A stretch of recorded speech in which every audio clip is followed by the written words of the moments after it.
Good evening. Thanks for joining us. I'm Mike Warren. And I'm Rebecca Thomas.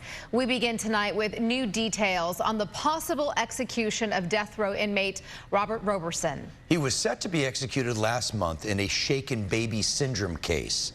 But he was subpoenaed by a group of lawmakers who believe that he may be innocent. That paused the execution. Today, the Texas Supreme Court has ruled the subpoena cannot stop the execution, clearing the way for the process to move forward. Fox 7 Austin's Tan Radford joining us live from the state capitol with more tonight. Tan.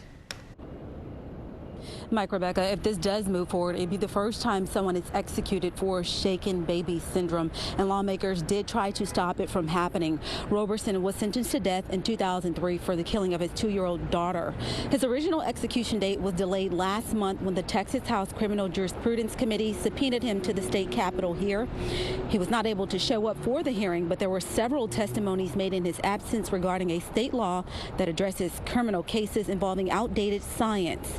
This caused a legal battle between the state's legislature and Department of Criminal Justice. Today, the Supreme Court ruled that lawmakers cannot stop executions through a legislative subpoena.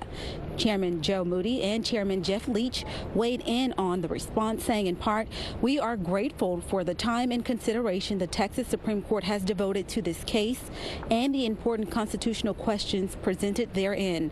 In holding that a legislative subpoena cannot delay an execution, never our specific intention, the Supreme Court also rightfully agreed that our legislative subpoena and this suit were valid."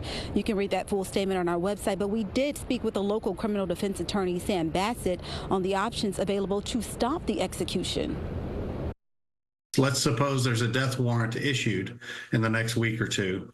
There's still 3 months for people to continue to litigate and seek relief in the Court of Criminal Appeals, and also to seek relief in the governor's office, either by clemency or by a 31-day stay.